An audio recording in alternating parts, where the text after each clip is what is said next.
Hi, I'm Alex Kidman from Fat Duck Tech, continuing my one-week series reviewing the new Apple iPhone 6 Plus.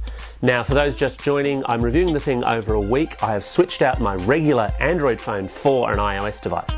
I'm not a novice to the iOS world, however.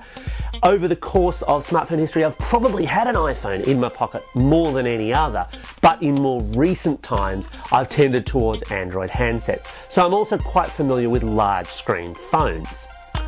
Now, today's Saturday, so I've been largely concentrating on weekend pursuits, entertainment in other words, watching video, playing games. But first, a couple of top-line thoughts.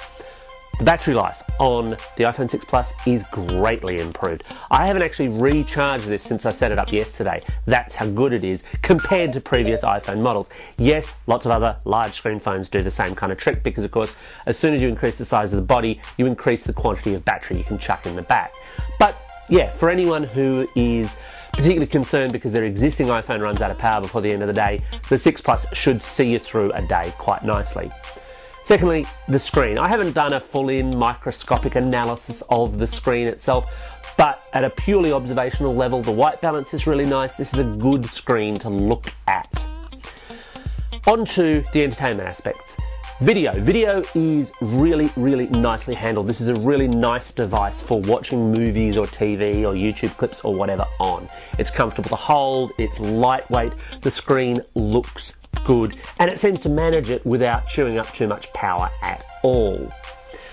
On to games. Games is a little bit more of a mixed offering. Essentially speaking, some applications scale up beautifully, look nicely, and run well. A lot don't at this point in time. What Apple's done here in a weird way is they've created the kind of fragmentation problem that's plagued Android for ages. Essentially speaking, some applications will scale beautifully, others will have borders on the sides or buttons in not quite the right place, or buttons even that are kind of tricky to reach, especially if you're playing anything that plays vertically, so vertical shooters and some puzzle games. You might struggle to stretch to reach the screen or reach the button, or in fact the button might not respond properly.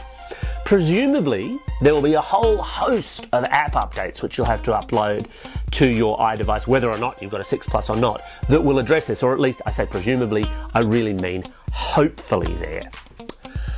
Other observations from today. I'm not a huge fan of the keyboard anymore, and that kind of surprised me. But the nice thing, of course, with iOS 8, and again, this isn't a unique iPhone 6 Plus feature, is that you can throw other keyboards on there. Also, to address some commentary and feedback I've had, I didn't compare the 6 Plus to a Nokia Lumia 1530 yesterday because I didn't have one. No slight intended towards any Windows Phone users, I just didn't have one to hand. I did, however, do the size comparison for a reason, not just to show off a whole bunch of phones. The 6 Plus is just about the largest handset you can buy, and that is a fairly significant thing if you're considering buying one. It's not just a trivial, oh yes, it's relatively large, it's quite big. I would certainly advise anyone thinking of buying one of heading to an Apple store or a phone retailer or whatever and getting some hands-on time, because even I, who have used a whole bunch of large screen phones, and I've used things like the Note extensively for lengthy periods, find that it's big, and that seems a little facile and obvious, but you really do have a learning curve, and you've got to work out whether or not it's going to suit the way that not only you hold a phone, but even the way that you travel, and whether it'll fit into pants pockets or bags or things like that. That's important. Also had a little bit of feedback on a completely unrelated matter, my teeth. Well, look, I'll put it this way, and I'm only going to say this the once.